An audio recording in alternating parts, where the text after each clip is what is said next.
Good morning बच्चों। कल हमने कृषि के बारे में पढ़ा था। आज हम उसी का पाठ 2 पढ़ेंगे। कल हमने निर्वाह कृषि के बारे में पढ़ा था। आज हम वाणिज्य कृषि के बारे में पढ़ेंगे। ठीक है, वाणिज्य कृषि और कृषि की और चीजों के बारे में पढ़ेंगे। वाणिज्य कृषि जैसा कि नाम से लिखित है, वाणिज्य वाणिज्य की कृषि। वाणिज्य की जो कृषि होती है बेटा, इसमें क्या होता है, पैदावार की जाती है और पशु पाले जाते हैं। पशुओं को पाल करके उनका दूध और उनका दही और उनसे दूध से बनने वाली वस्तुएं बाजार में बेची जाती है, जिससे कि क्या होता है, धन की प्राप्ति होती है। तो वाणिज्य की कृषि होती है। वाणिज्य की कृषि में फसल उत्पादन, वाणिज्य कृषि में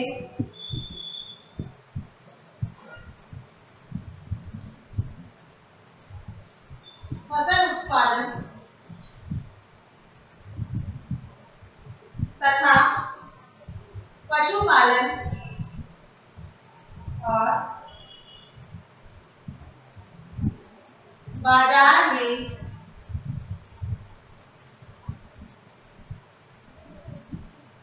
पशुपालन पशुपालन हेतु विक्रय हेतु विक्रय हेतु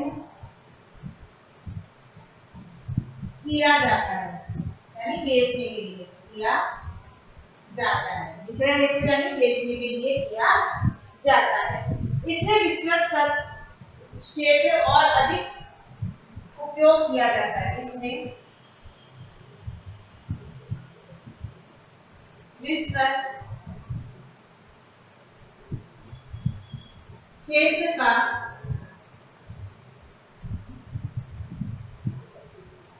अधिक उपयोग किया जाता है।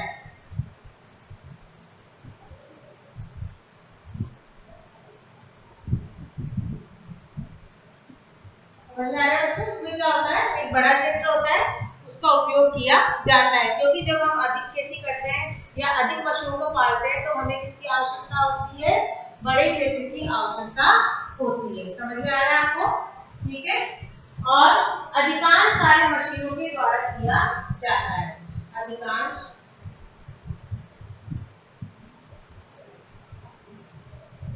कार्य मशीनों के द्वारा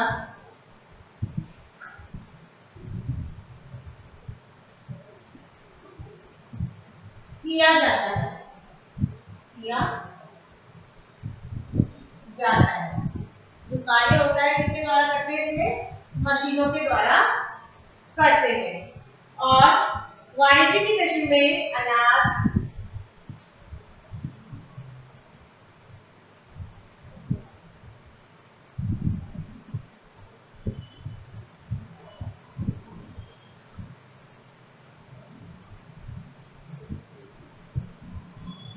होता है।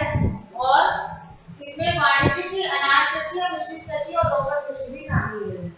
इसमें वाणिज्य की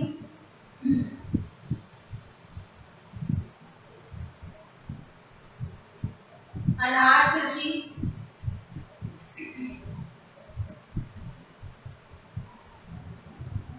मिश्रित कृषि यानी मिला के बोने वाली फसलें, रोपण कृषि रोपने वाली,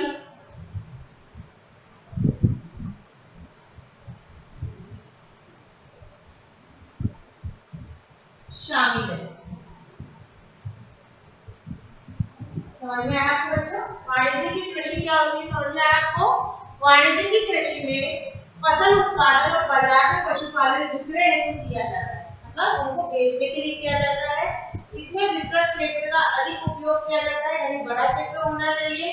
अधिकांश कार्य मशीनों के द्वारा किया जाता है। इतने बड़े क्षेत्र में व्यक्ति मानव द्वारा संभव नहीं होता, इसलिए वो किसका उपयोग लेता है, मशीनों का उपयोग लेता है। और वाणिज्य की कृषि में वाणिज्य की अनाज कृषि, मिश्रित कृषि और रोपण कृषि शामिल होती है। समझ में आ रहा है आपको? अब आता है वाणिज्य की अनाज कृषि।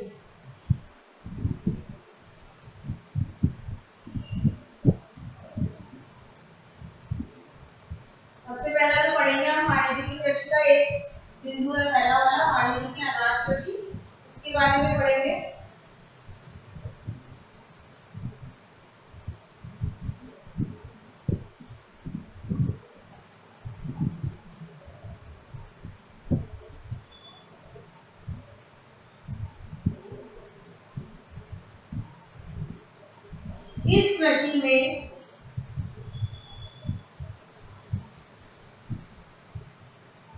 गेहूं,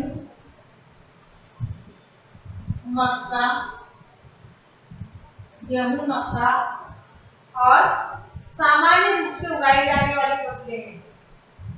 सामान्य रूप से उगाई जाने वाली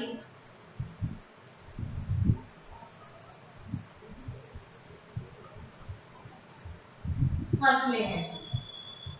गेहूं जो मक्का है ये सामान्य रूप से इसमें उगाई जाती है क्योंकि इनकी आवश्यकता अधिक होती है। उत्तर अमेरिका, यूरोप और एशिया के उत्तरी अमेरिका,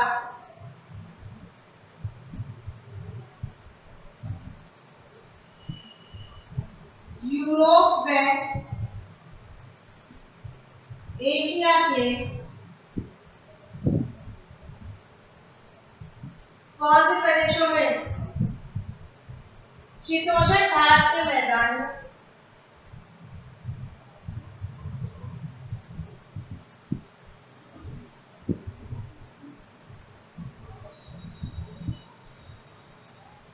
घास के मैदानों में वाणिज्य अनाज कृषि के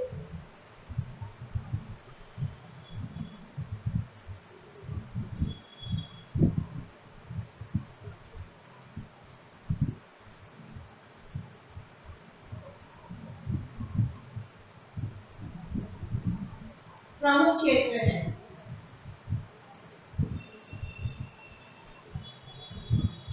यहाँ पर कृषि अधिक होती है, वाणिज्य कृषि क्षेत्र है। साथ ही में ये क्षेत्र सैकड़ों हेक्टेयर के बड़े फार्मों में युक्त, ये क्षेत्र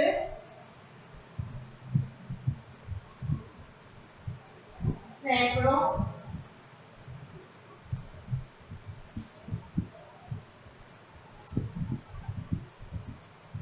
हेक्टेयर के फार्मों में युक्त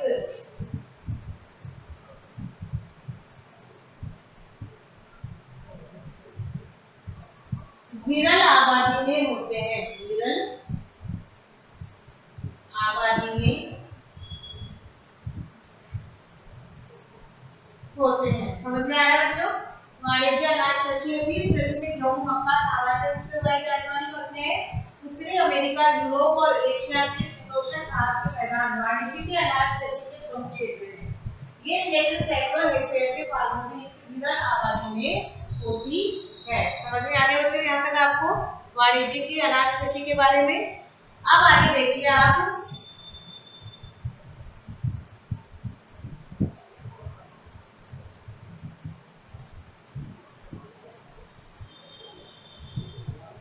इसी में एक चीज और है।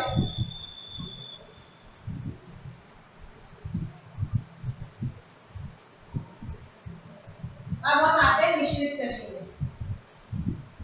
दूसरी है वाणिज्य की कृषि का रूप मिश्रित कृषि। और इस देखो बेटा, वाणिज्य की अनाज कृषि में केवल एक ही फसल उगाई जा सकती है। अब आता है मिश्रित कृषि। मिश्रित कृषि, मिश्रित का मतलब होता है मिली जुली, यानी इसमें कई चीज हो उसे हम मिश्रित कृषि कहते हैं। समझ में आ रहा है? मिश्रित कृषि में भूमि का उपयोग, इसमें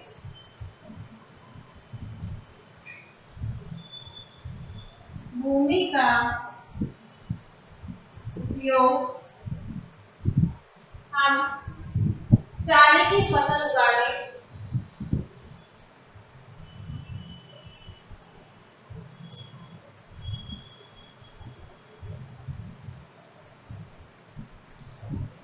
चारे की फसल उगाने के लिए और पशुधन पालने के लिए और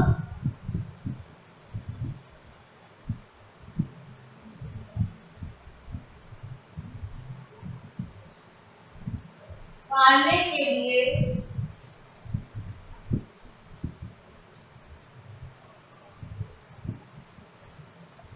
करते हैं। चारा उगाने वो चारे की फसल उगाने के लिए और पशुधन पालने के लिए करते हैं। ये है यूरोप,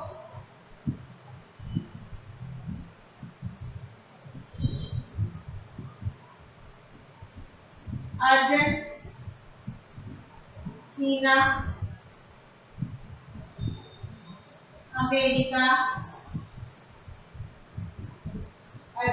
अमेरिका, दक्षिण पूर्वी ऑस्ट्रेलिया,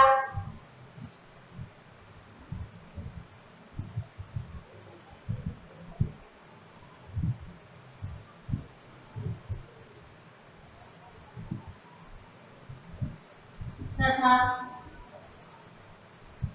दक्षिण अफ्रीका में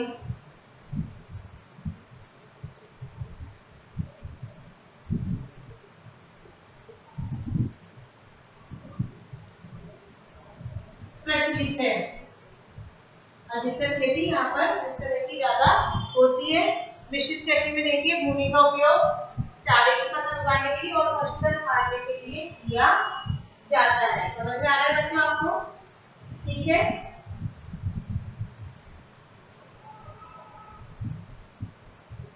अब हम आते हैं रोपड़ कृषि में।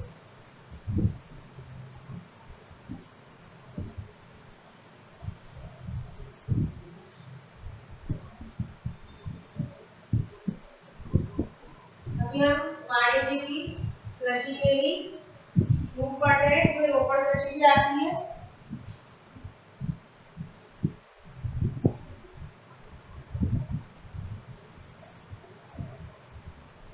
रोपड़ कृषि में देखिए इस कृषि में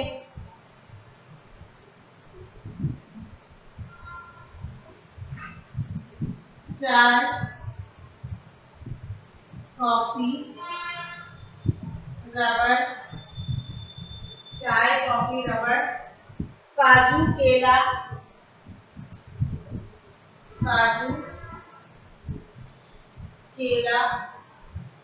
आदि की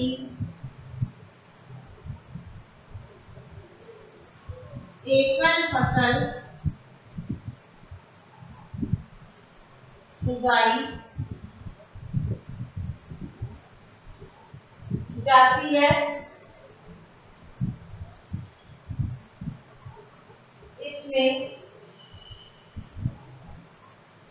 बड़े पैमाने पर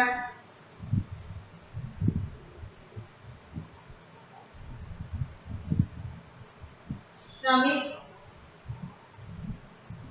कार्य करते हैं।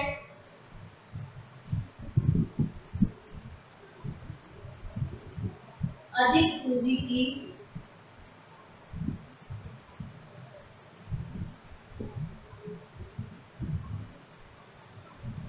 आवश्यकता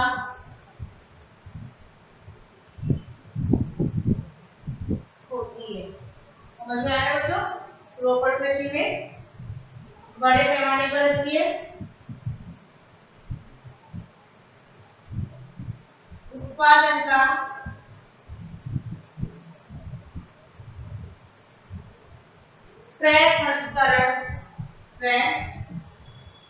प्रसंस्करण कहाँ किया जाता है?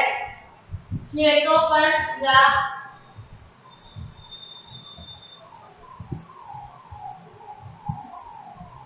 निकट कारखानों में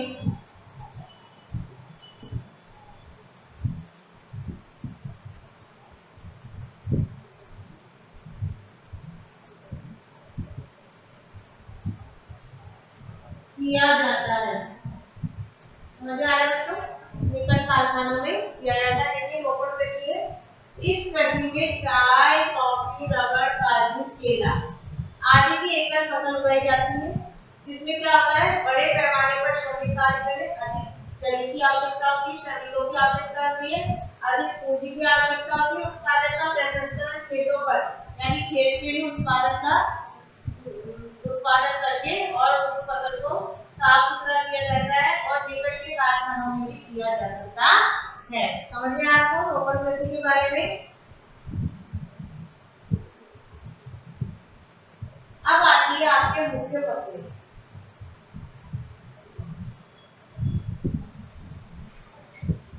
फसलें कौन कौन सी उगाई जाती है, कहाँ कहाँ पे उगाई जाती है, इसके बारे में हम पढ़ेंगे।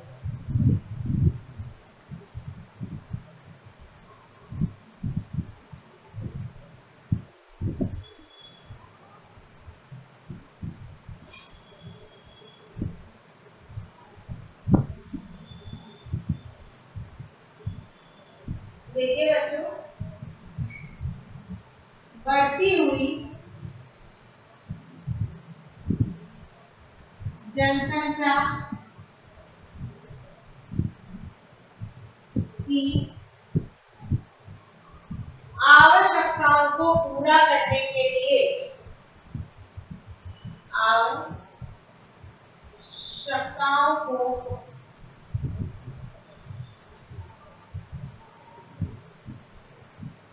पूरा करने के लिए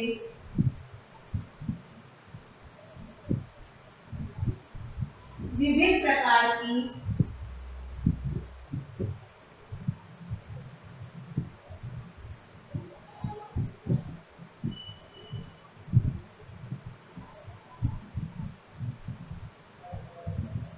फसलें उगाई जाती हैं।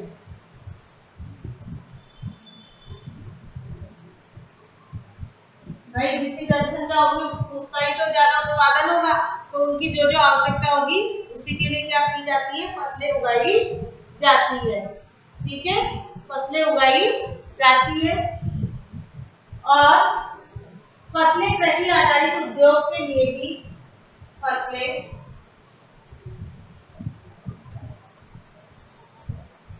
कृषि आधारित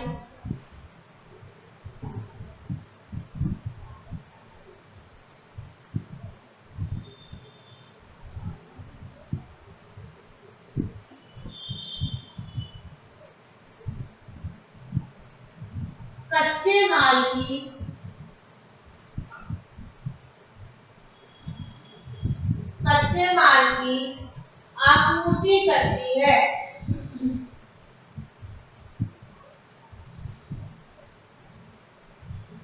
करती है। मुख्य फसलें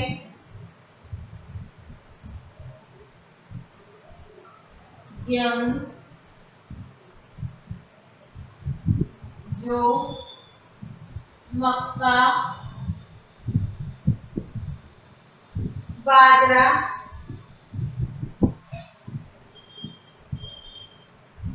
आदि है।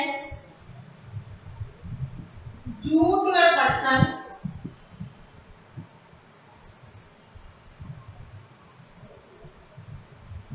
रेशेदार फसलें हैं। रेशेदार फसलें हैं।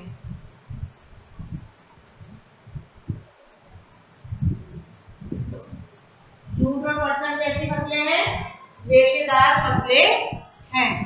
और साथ ही में देखो बेटा, चाय और कहवा मुख्य पेय फसलें हैं। जो चाय और कहवा होती है वो क्या होती है, पेय मतलब पीने के काम में ली जाती है। तो देखो मुख्य फसलों में आपने देखा बढ़ती जनसंख्या की आवश्यकताओं को पूरा करने के लिए विभिन्न प्रकार की फसलें उगाई जाती है। ठीक है, और ये फसलें कृषि पर जो भी फसलें होती है कृषि आधारित उद्योग के लिए वो हमें क्या देती है, कच्चा माल देती है।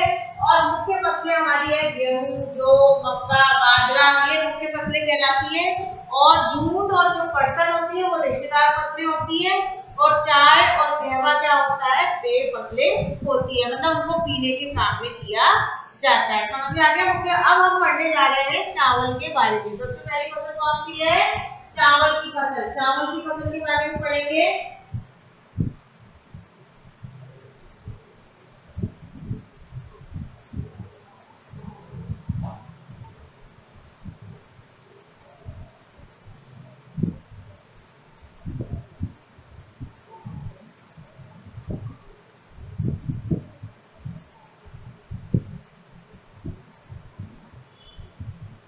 चावल यह विश्व की प्रमुख खाद्यान्न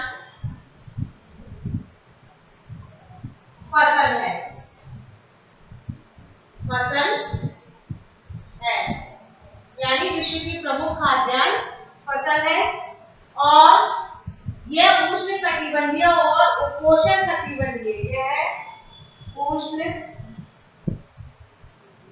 कटिबंधीय तथा उपोष्ण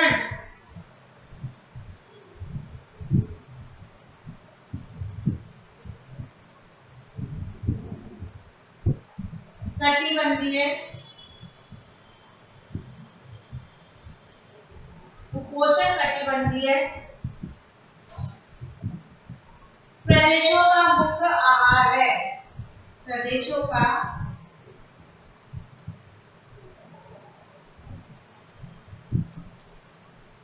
मुख्य आहार है, मतलब यहाँ पर लोग ज्यादा खाते हैं। आहार है, यहाँ पर उगाई भी जाती है, तो यहाँ के लोग ऐसी फसलें ज्यादा खाते हैं, चावल जैसी। मतलब इसमें क्या होता है, देखो बेटा, ज्यादा पानी की आवश्यकता होती है, पानी को इकट्ठा किया जाता है और उसके अंदर चावल के बीज डाले जाते हैं। इसमें अधिक पानी की आवश्यकता होती है, तो यहाँ इन्हीं प्रदेशों के लोग इनको मुख्य तरह से खाते हैं। मुख्य आहार है। चावल के लिए उच्च तापमान, चावल के लिए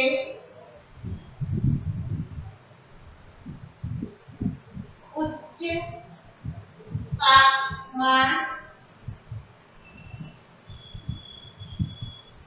आर्द्रता तथा अधिक वर्षा की आवश्यकता होती है। अधिक वर्षा की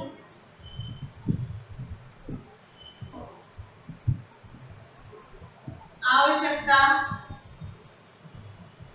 होती है। मतलब तापमान कैसा होना चाहिए, अधिक होना चाहिए, आर्द्रता भी होनी चाहिए, मतलब नमी भी होनी चाहिए, और अधिक वर्षा भी होनी चाहिए, तभी जाकर के चावल की फसल उगती है।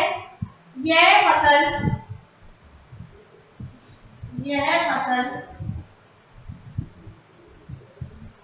चीका युक्त, चीका युक्त मतलब थोड़ी चिकनी होती है, चीका युक्त जलोढ़ मिट्टी में, जलोढ़ मिट्टी में, जिसमें जल को रोकने की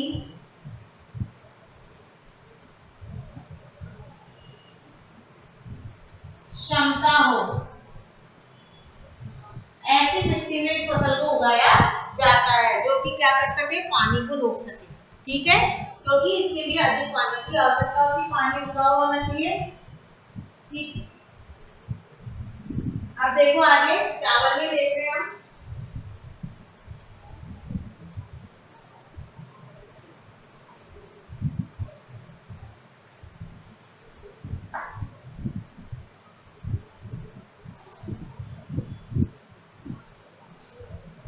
चीन देश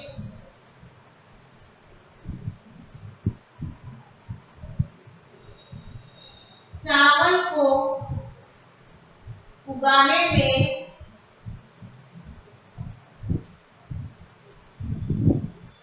सबसे अग्रणी यानी आगे, सबसे इसका उत्पादन सबसे ज्यादा होता है चीन में। कहां पर होता है, अग्रणी में, यानी सबसे ज्यादा उगाने में कौन है, चीन। सबसे ज्यादा उत्पादन कहां होता है चावल का, चीन में उगाए जाते हैं, क्योंकि वहां की मिट्टी भी ऐसी है और वहां पर पानी भी अधिक मात्रा में होता है। इसके बाद भारत, जापान, श्रीलंका, इसके बाद भारत, जापान, श्रीलंका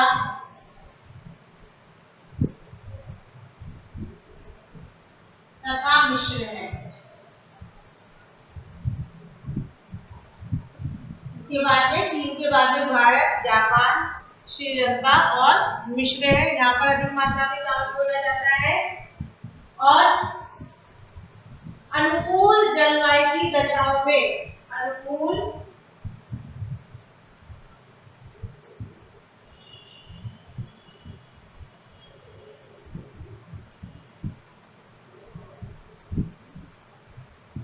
दशा में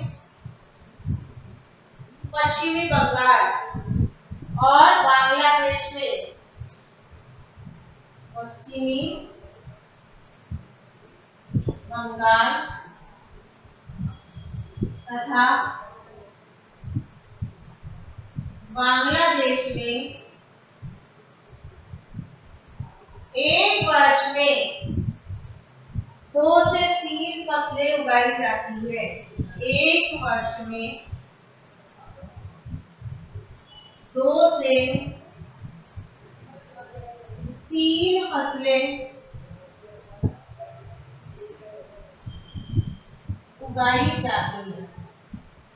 समझ में आया बच्चों आपको? मतलब सबसे आगे कौन है उगाने में?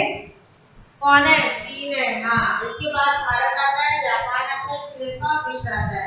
और जब जलवायु अनुकूल होती है तो पश्चिमी बंगाल और बांग्लादेश में एक वर्ष में ही 2 से 3 बार फसलें उगाई जाती है। लेकिन किस पर निर्भर होता है? जलवायु पर निर्भर होता है। अगर जलवायु सही रहती है तो हम इसकी फसल एक वर्ष में 2 से 3 बार भी उगा सकते हैं। समझ में आ रहा है आपको? अब आगे देखिए बच्चों, गेहूं के बारे में पढ़ेंगे।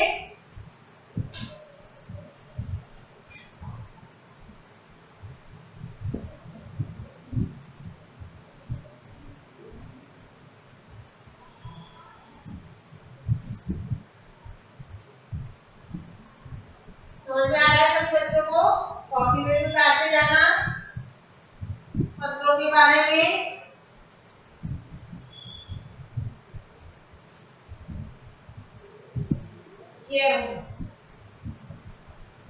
गेहूं आप सभी खाते हैं ना, आटे की रोटियां बनती है, गेहूं के आटे की रोटी। तो गेहूं के बारे में हम पढ़ेंगे। गेहूं के वर्धन काल में, यानी जब हम गेहूं उगाते हैं, गेहूं के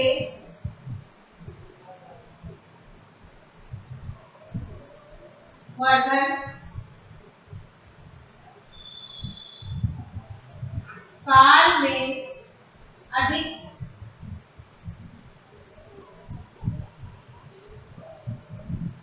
तापमान, मतलब तापमान कैसा होना चाहिए? अधिक भी होना चाहिए और मध्यम भी होना चाहिए। अधिक मध्यम मतलब मध्यम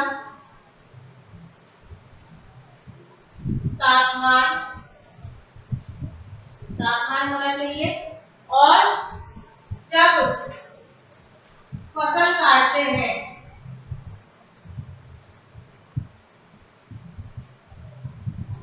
तो तेज धूप होनी चाहिए। जब इसकी फसल कटती है तो क्या होना चाहिए? तेज धूप होनी चाहिए। इसका विकास इसे दोमट मिट्टी में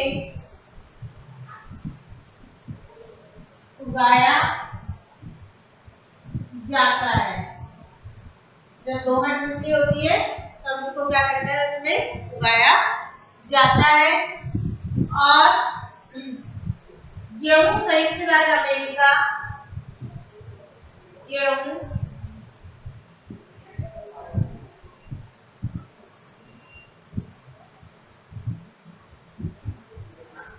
अमेरिका, कनाडा, अर्जेंटीना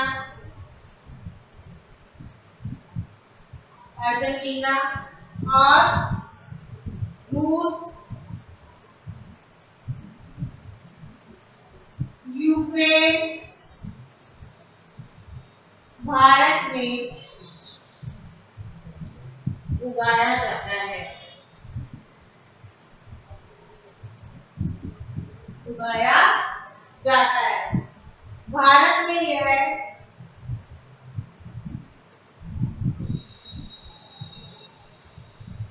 शीत ऋतु में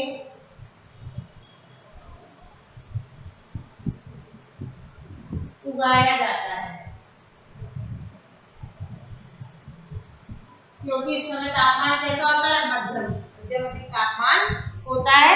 तो उस समय शीत ऋतु में भारत में इसको उगाया जाता है। तो गेहूं के बारे में आपको समझ में आ गया बच्चों? ठीक है। अब जो अगली फसल आ रही है वो आ रही है आपकी मक्का।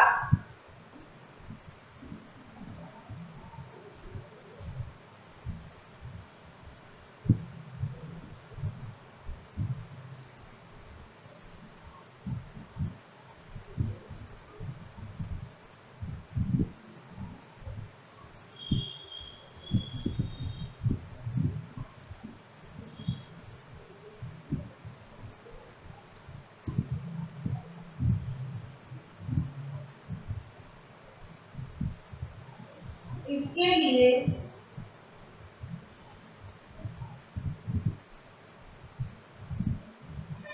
मध्यम तापमान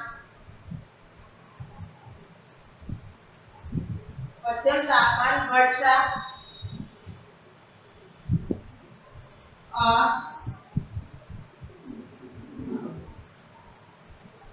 अधिक धूप की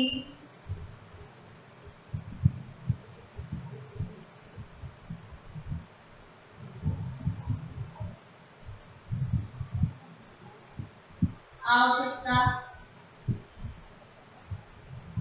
होती है। समझ में आया आपको? मध्यम तो तापमान चाहिए होता है, वर्षा चाहिए होती है और अधिक धूप की आवश्यकता होती है। इसे सुअपवाही उपजाऊ मृदा की आवश्यकता होती है। इसे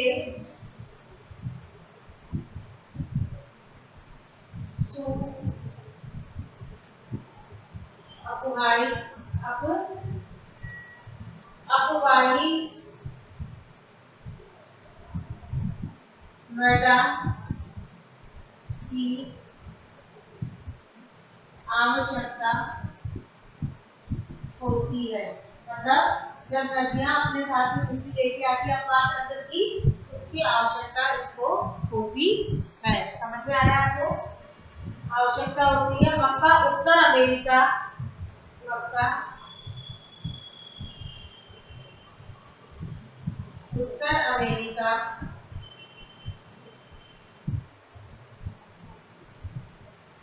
ब्राजील, भारत, रूस, चीन, कनाडा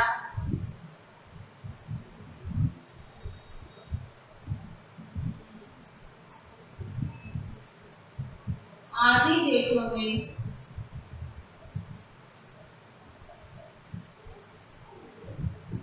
उगाई जाती है। ठीक है। समझ में आ रहा है मक्का के बारे में कि मक्का में कैसे उगाया जाता है मक्का को।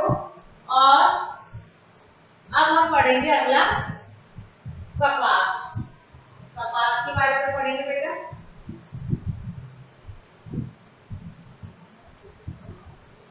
कपास रुई।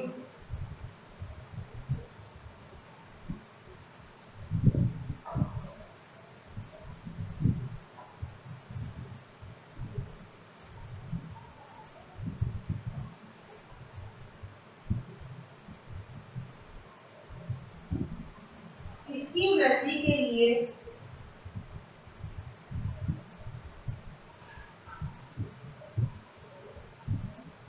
अधिक तापमान,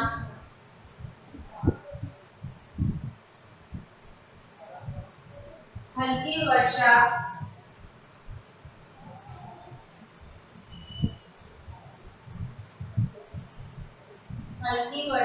और 210 पाल रहित दिन, 210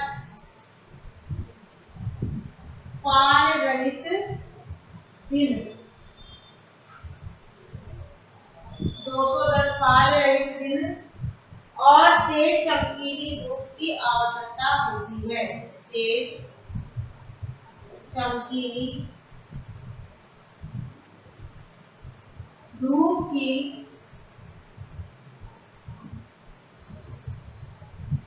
आवश्यकता होती है। देखो बच्चों, जो कपास है इसकी वृद्धि के लिए अधिक तो तापमान होना चाहिए, हल्की वर्षा होनी चाहिए, 210 दिन पाल रहित यानी पाला नहीं पड़ा हो, ठंड में पाला पड़ता है ना, वो नहीं होना चाहिए, तेज चमकीली धूप की आवश्यकता होती है। समझ में आ रहा है आपको? कपास की फसल के लिए आवश्यकता होती है यह काली और जलोढ़ मृदा में, यह काली तथा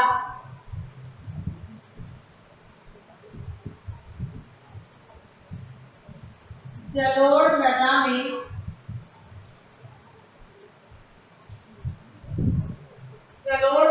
सर्वोत्तम उगती है। सर्वोत्तम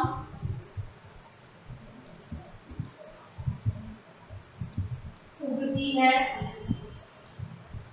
सर्वोत्तम उगती है। संयुक्त राज्य अमेरिका,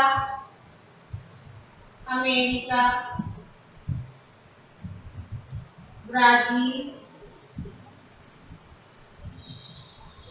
पाकिस्तान, संयुक्त राज्य अमेरिका, ब्राजील, पाकिस्तान,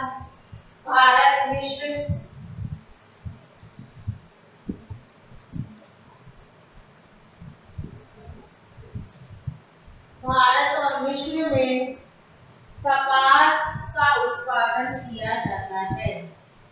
कपास का उत्पादन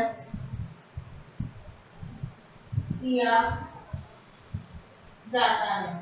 समझ आ रहा है आपको? कपास का उत्पादन किया जाता है और सूती वस्त्र उद्योग के लिए महत्वपूर्ण कच्चा माल भी है। अब देखिए कपास, इसकी वृद्धि के लिए अधिक तापमान, हल्की वर्षा, 210 काला रहित दिन, काला नहीं पड़ना चाहिए, और चमकीली धूप की आवश्यकता होती है। काली तथा जलोढ़ मिट्टी में सर्वोत्तम उगती है।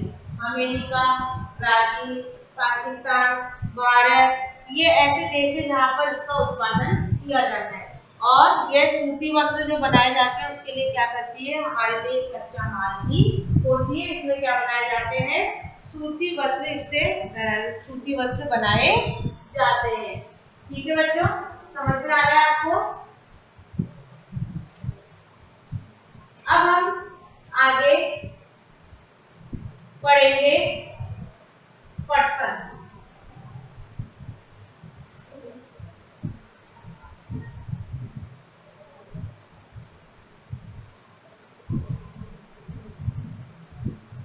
देखो बच्चों, पर्सन के बारे में मैं बता देती हूँ आपको। पर्सन क्या है, एक सुनहरा रेशे के रूप में जाना जाता है, जलोढ़ मृदा में होता है। इसके लिए उच्च तापमान, भारी वर्षा और आर्द्रता की जरूरत होती है पर्सन के लिए। ठीक है, कैसा रेशा है ये, चमकीला रेशा है। इसके लिए उच्च तापमान की आवश्यकता होती है और अधिक वर्षा की आवश्यकता होती है, और साथ ही साथ में ये जलोढ़ मिट्टी में पैदा होता है। आर्द्र जलवायु होनी चाहिए। कैसी जलवायु होनी चाहिए, आर्द्र, और उष्णकटिबंधीय क्षेत्रों में इसका उत्पादन किया जाता है। किसका, पर्सन का उत्पादन किया जाता है। भारत और बांग्लादेश में पर्सन अग्रणी है। भारत और बांग्लादेश में पर्सन अग्रणी है, यानी पर्सन को उगाया जाता है। अब आपके आते हैं पर्सन के बारे में मैंने आपको बता दिया। अगला है कॉफी।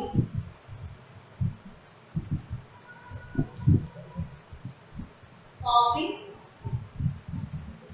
इसके लिए गर्म व आर्द्र जलवायु की आवश्यकता होती है। इसके लिए गर्म व आर्द्र जलवायु की आवश्यकता होती है। कैसी जलवायु चाहिए होती है, इसमें गर्म और आर्द्र जलवायु चाहिए होती है। इस फसल की वृद्धि के लिए, इस फसल की वृद्धि के लिए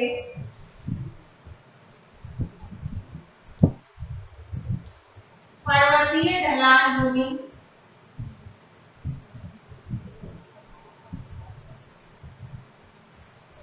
होनी चाहिए। कैसी भूमि होनी चाहिए, पर्वतीय ढलान वाली भूमि होनी चाहिए। और ब्राजील कॉफी का अग्रणी उत्पादक है। ब्राजील कॉफी का अग्रणी उत्पादक देश है। समझ में आया आपको? सबसे ज्यादा कॉफी का उत्पादन क्या होता है? ब्राजील में होता है। और जो कॉफी के बागान होते हैं ब्राजील में, उनको क्या कहा जाता है? फेजेंडा। क्या कहा जाता है? फेजेंडा कहा जाता है। इसके बाद कोलंबिया और भारत में कॉफी का उत्पादन होता है। कॉफी का उत्पादन इसके बाद में कहाँ होता है? भारत में और कोलंबिया में। अब नेक्स्ट आपका लास्ट जो टॉपिक है वो है चाय।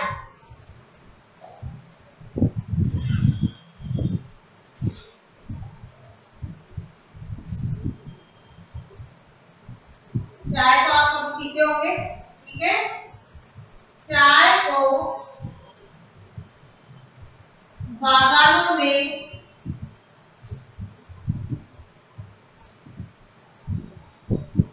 उगाया जाता है।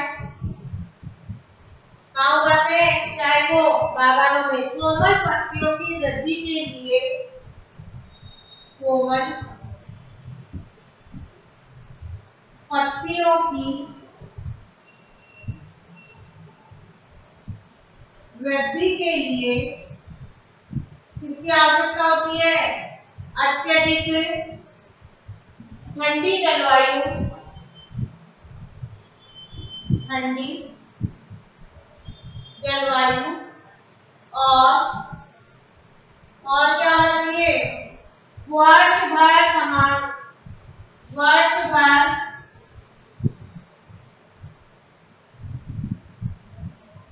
जो तापमान होता है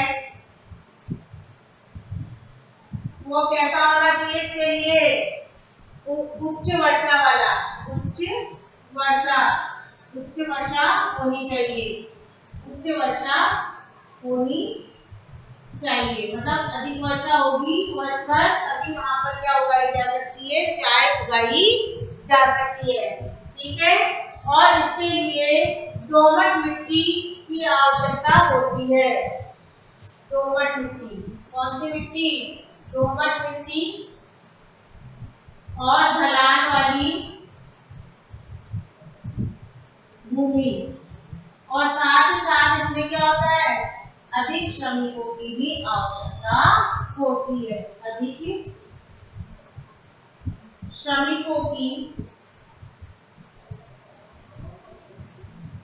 आवश्यकता होती है। समझ आ रहा है? अधिक श्रमिकों की भी आवश्यकता होती है चाय के लिए, ठीक है बच्चों? ये आज हमने पढ़ा कृषि के बारे में। कृषि में भी हमने फसलें पढ़ी, आपको बताया मैंने फसलों के बारे में पढ़ा, और फसलों में भी किन किन चीजों की किस प्रकार की जलवायु होनी चाहिए, किस प्रकार की वर्षा होनी चाहिए, किस प्रकार का तापमान होना चाहिए, तथा किन किन देशों में ये सभी चीजें पाई जाती है और उनका उत्पादन किया जाता है, इसके बारे में पढ़ा, ठीक है? अब नेक्स्ट क्लास में हम अगला टॉपिक पढ़ेंगे। धन्यवाद। क्या हो गया? उठाइए, हो गया था?